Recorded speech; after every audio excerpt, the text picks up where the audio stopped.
এবার মুরলিক গান পঞ্চম তান কুলবধী চিতচরণে। মুরলিক তান পঞ্চম তান, মুরলি কাকে বলে? ভগবানের তিনখানা বাঁশি, মুরলি, বংশী, বেনু। সব সময় সব বাঁশি বাজান না। এখন কি বাজাচ্ছেন? মুরলিক গান পঞ্চম তান। এখন বাজাচ্ছেন ভগবান মুরলি। একটা বাজান একটা কোমরে থাকে। দেখুন ভগবানের বিগ্রহ দেখতে পারবেন, দুটো একটা কোমরে থাকে, একটা ভগবান বাজান। এগুলোকে বলে মুরলি, মুরলিক গান পঞ্চম তান। ভাগবত আপনারা একটা শ্লোক দেখলেন, ভগবান পিতার আত্ম, প্রথমে যেটা বললাম, এই শ্লোক নিয়েই পুরো ভাগবত। এই শ্লোক নিয়েই কিন্তু পুরো ভাগবত। ভগবান পিতা রাত্রি, ভাগবতে যখন রাত্রি দেখবেন, রাত্রি বানানটা কি? রাগ। আমরা রাত্রি বানান কি দেখি? রয়টা তৈরি ফেলা হস্যি। ভাগবতে তা নেই, রয়টা তৈরি ফেলা দীর্ঘ বিসর্গ। মানে কি? একটা রাত্রি মানে হস্যি, আর যখন দীর্ঘ বিসর্গ দিব তখন কোটি কোটি রাত্রি, অনেক অনেক রাত্রি। ভগবানের রাস একটা রাতের রাস নয়, সেখানে ব্রহ্মা রাত্রি এসে যুক্ত হয়ে গিয়েছে। ব্রহ্মা রাত্রি মানে কি জানেন? ব্রহ্মা রাত্রি মানে আমাদের কতদিন? সত্য তেতা দাপর কলি চতুর্যুগ জানি, এই চতুর্যুগে এক দিব্য যুগ মানি, ৭১ দিব্য যুগে এক মন্বন্তর, ১৪ মন্বন্তর ব্রহ্মার দিবস ভিতর। এগুলো হচ্ছে ব্রহ্মার দিন। অর্থাৎ চিন্তা করুন, ব্রহ্মার একদিনে আমাদের কত দিন হয়? এই কলিযুগের আয়ু কত? কলিযুগের আয়ু ৪,৩২,০০০ বছর, তার মধ্যে ৫,৫০০ বছর কেটেছে। তারপরে দাপর, এই ডবল করে নিন, ৮,৬৪,০০০ বছর, ৪,৩২,০০০, ৮,৬৪,০০০। তারপরে ত্রেতা যুগ, ১২,৯৬,০০০ বছর। তারপরে সত্যযুগ, ১৭,২৮,০০০ বছর। এই চতুর্যুগ ৭১ বার করে ঘুরবে। সত্যযুগ ৭১ বার, ত্রেতা যুগ ৭১ বার, দাপর যুগ ৭১ বার, কলিযুগ ৭১ বার। এই ৭১ বার করে যখন ৪টে যুগ ঘুরবে তখন কি হবে? তখন একটা মন্বন্তর হবে। আর এরকম ১৪টা মন্বন্তর যখন ঘুরবে তখন ব্রহ্মার একদিন হবে। সেই ব্রহ্মার একদিন এসে, সেই ব্রহ্মার রাত্রি এসে যুক্ত হলো রাসলীলার সঙ্গে। সেই ব্রহ্মার রাত্রি যুক্ত হলো রাসলীলার সঙ্গে। তার জন্য ভাগবতের রাত্রি বানানে রয় হস্যি নেই, দীর্ঘ বিসর্গ। প্রত্যেকটার মানে আছে। এত ডিপলি আলোচনা করা হয় না সাধারণত, সাধারণ পাঠে হয় না, সম্ভব হয় না, আমরাও করতে পারি না।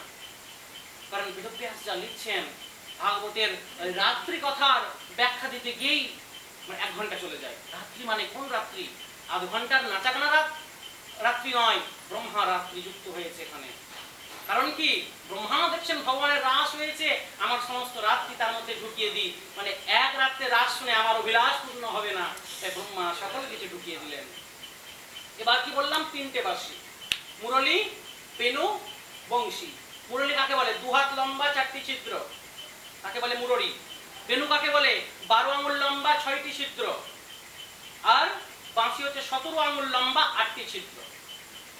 এটি হচ্ছে ভগবানের ৩টি বাঁশি, বংশী, বেনু, মুরলি। এই ৩টি আছে। মুরলিক গান পঞ্চম তান। আজকে ভগবান তাহলে কোনটা বাজাচ্ছেন? মুরলি, অর্থাৎ ২ হাত লম্বা ৪টি ছিদ্র। এই বাঁশিটি আজকে ভগবান বাজাচ্ছেন, যার নাম মুরলি। মুরলিক গান পঞ্চম তান। পঞ্চম তান মানে কি? পঞ্চম তান, যে সমস্ত গানে ৫টা স্বর দিয়ে রাগ তৈরি হয়, সে সমস্ত গানকে বলে ঔরব জাতীয় রাগ। ঔরব কাকে বলে? কাউকে যখন দমন করা হচ্ছে, কাউকে যখন মারা হচ্ছে, তখন সেই রাগ বাজানো হচ্ছে, তাকে বলে ঔরব জাতীয় রাগ। সে রাগের মধ্যে 5টি স্বর থাকবে। তাহলে ভগবান আজকে রাসলীলা কাকে মারার জন্য করছেন? কামদেবকে মারার জন্য।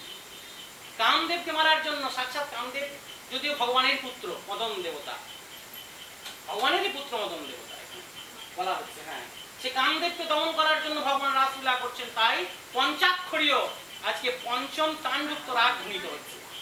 আর একটি কারণ রয়েছে, পঞ্চম তানে ভগবান কেন বাঁশি বাজাচ্ছেন, কেন মুরলি বাজাচ্ছেন? ভগবানের বীজ মন্ত্র কি? ক্লিং। তাই তো? ওম ক্লিং কৃষ্ণায় নমঃ। ক্লিং বানান কি? ক, ল, অনিশ্বর, চন্দ্রবিন্দু। বানানটা কটা হচ্ছে দেখুন, ক, ল, অনুস্বর, দীর্ঘি, চন্দ্রবিন্দু, 5টা। তাই মুরলিক গান পঞ্চম তান, কুলবধূ চিতচরণী। এই পঞ্চম তানযুক্ত ভগবান তার বীজ মন্ত্র, পঞ্চাক্ষরীয় বীজ মন্ত্র এখানে ধ্বনিত করছেন আর বাঁশি বাজাচ্ছেন। আর যেই গোপিনীগণের বাঁশি তার কর্ণে গিয়ে পৌঁছেছে, শোনত গোপী প্রেম প্ররূপী মনাহি মনাহি আপনার। যেই গোপীগণ এই বাঁশি তার কর্ণে গিয়ে প্রবেশ করেছে। গোপীগণ মনাহি মনাহি আপনা সপি, মনে মনে সঁপে দিলেন ভগবান। কারণ সবাই তো যেতে পারবে না, কারো বাড়িতে রয়েছে কঠিন গুরুজন, তারা বলবে এ গোপী इतनी रात में कहाँ का छोड़ा बांसुरी बजा दिया तुम बावरी होकर निकल पड़ी। কোথাকার একটা ছেলে বাঁশি বাজিয়ে দিয়েছে, তুমি ঘরের কুলবধূ হয়ে তুমি দৌড়ে চলে যাচ্ছ। তাই সেই গোপিনীগণকে বেঁধে রেখে দিয়েছে গুরুজন বাড়িতে গরু বাঁধা দড়ি দিয়ে। সেই গোপিনী কি করবে? সেই গোপিনী বলল, হে ভগবান, হে মুরলীধারী, হে কৃষ্ণ, এই সংসারের লোক আমার দেহ ভালোবাসে, তাই সংসারের দেহ সংসারে থাক, আত্মা তুমি কৃষ্ণ বলে চলে যাও। আত্মাকে তো কেউ বাঁধতে পারে না। তাই সেই গোপীর দেহ থেকে গেল বাড়িতে, আর দেহ ছেড়ে আত্মা চলে গেল রাস মঞ্চে ভগবানের সঙ্গে মিলন হওয়ার জন্য।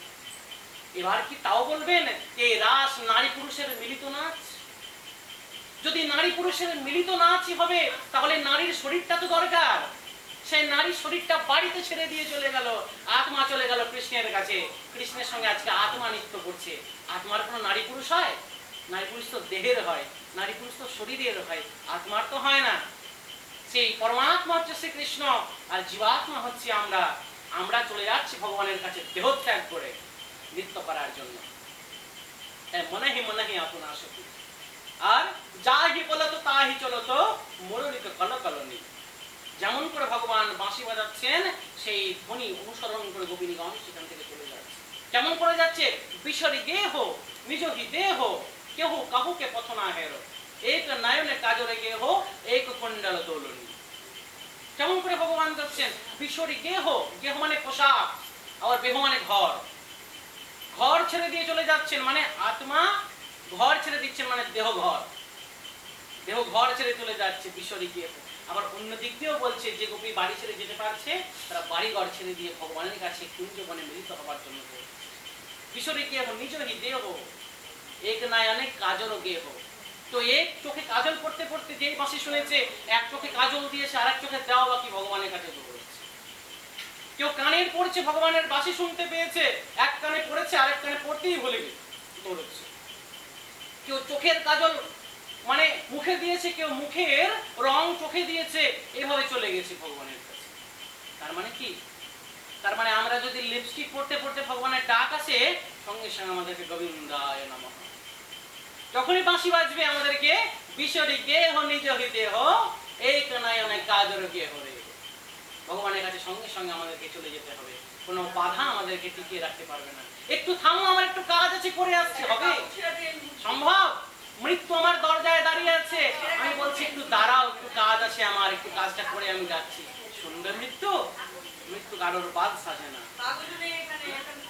তখন গোপীরা কি বলছে? গোপীরা আকুল প্রার্থনা, ওরে আমার নীলাজ পরাণ, এই সংসারে দেহ সংসারে একবারে কৃষ্ণ বলে। তারপরে গোপিনীগণ কি বলছে? শিশুকাল হইতে বধূর শোনে মোর পরাণে পরাণে নেহা। শিশুকাল হইতে বধূর শোনে পরাণে পরাণে নেহা। নেহা মানে কি? নেহা মানে স্নেহা, স্নেহা মানে প্রেম। বধূর সঙ্গে ছোটবেলা থেকেই প্রেম। না জানি কি লাগি কবিধি করিল ভিন্ন ভিন্ন করি দেহা। শিশুকাল হইতে বধূর সঙ্গে পরাণে পরাণে নেহা, না জানি কবিধি করিল ভিন্ন ভিন্ন করি দেহা। কোন বিধি আলাদা আলাদা করে শরীর তৈরি করলো। যদি আমাদেরকে নারী শরীর না করে ওই শ্রীরাম সুদামের মতো পুরুষের মতো শরীর তৈরি করতো, তাহলে তো আমাদের রাতের বেলা ঘর ছেড়ে গোবিন্দের কাছে যাওয়ার জন্য কোনো বাধা থাকতো না। কোন বিধি এরকম আলাদা আলাদা করে শরীর তৈরি করলো আমাদের? এই কথা চিন্তন করতে করতে গোপীর চলে যাচ্ছে। হ্যাঁ, শিথিল ছন্দ নেবিক অন্ধ বেগে ধাওতি যুবত বৃন্দরে, কসুত বসন বসন চেলি গলিত বেলি দোলনি। মানে ওড়না পড়ে যাচ্ছে, মাথা থেকে সমস্ত বিনুনিগুলো খুলে যাচ্ছে গোপীদের, কোনো তাদের খেয়াল নেই। তত বেলি সখিনী মেলি কেহ কাহুক পথ না হেরি। একজন যে যাচ্ছে, একে দেখছে না, ও আমার মতো তো ও যাচ্ছে, আমার মতো তো ও যাচ্ছে, ও যাচ্ছে, কেউ দেখছে না, নিজের পথটাই দেখছে। আইছা না মিলল গোপিল চন্দ গোবিন্দ দাস বলনি। এইভাবে যখন গোবিন্দের সঙ্গে সবাই গিয়ে মিলছে, গোবিন্দ দাস এই শ্লোকটি এখানে বলছে। রাসে তিন প্রকার গোপী ছিল, এক প্রকার নয়। কি কি? সাধন সিদ্ধা, নিত্য সিদ্ধা, কৃপা সিদ্ধা, 3 প্রকার গোপী। যারা সাধনা করে গোপী হয়েছে তাদের বলে সাধন সিদ্ধা গোপী। যারা ভগবানের কৃপায় গোপী হয়েছে তারা হচ্ছে কৃপা সিদ্ধা গোপী। যেমন বালখিল্যমণিগণ, হ্যাঁ, বালখিল্যমণি যারা বুড়ো আঙুলের মতো দেখতে ঋষি, এতটুকু ঋষি। রামচন্দ্র যখন বনবাসে যাচ্ছেন 1000 বালখিল্য ঋষি তারা বট গাছের ঝুড়ি ধরে ঝুলছে, আর রামচন্দ্র সীতা দেবীকে পাশে নিয়ে যখন বনবাসে যাচ্ছেন, বালখিল্যমণি 1 অঙ্গুষ্ঠি ভার যার শরীরের উচ্চতা, মনে মনে চিন্তা করছে সীতা দেবী কোন রামের পাশে, ওর পাশে যদি আমি থাকতাম কতই না ভালো হতো। রামচন্দ্র মনে মনে চিন্তা করলেন, আমি হচ্ছি মর্যাদা পুরুষোত্তম, এই জন্মে আমি একের বেশি স্ত্রী গ্রহণ করব না, কিন্তু পরবর্তীকালে আমি হব লীলা পুরুষোত্তম শ্রীকৃষ্ণ, তখন আমি একের বেশি স্ত্রী গ্রহণ করব। যাও বালখিল্যমণি, তোমরা রাস মঞ্চে তোমরা প্রত্যেক আমাকে প্রতিরূপে পাবে, আর তোমরা হয়ে যাবে কৃপা সিদ্ধা গোপী। তাই সেই কৃপা সিদ্ধা গোপী রূপে তারা বালখিল্যমণিগণ রাস মঞ্চে যুক্ত হলেন। আর কি নিত্য সিদ্ধা যারা গোলকের গোপী তারা এলেন। এই 3টা গোপী একসঙ্গে রাস মঞ্চে মিলিত হলেন। বিভিন্ন মিলল গোপনারী হেরিয়া ভাষিত মুরলী ধারী। স্বাগতম স্বাগতম স্বাগতম মহাভাগা প্রিয়ং কিঙ্কর মণিবাহ প্রিয়স্নানময়ং কচিত ভূতগমন করণ। গোপী এসো এসো। ব্রজে সবাই ভালো আছে তো? ব্রজে সবাই কুশল মঙ্গল তো? কিন্তু তোমরা এত রাত্রে গহনবনে কেন এসেছো? হ্যাঁ, এত রাত্রে তোমরা গহনবনে কেন এসেছো? তোমরা কুলবধূ, এত রাত্রে কি তোমাদের বনে আসা সাজে? যাহো যাহো যাহো গোপী যাহো নিজ ঘর, এই ঋষি আমার সাথে নহে ব্যবহার। আমার সঙ্গে রাত্রি তোমাদের ব্যবহারযোগ্য নয়, তোমরা ফিরে যাও।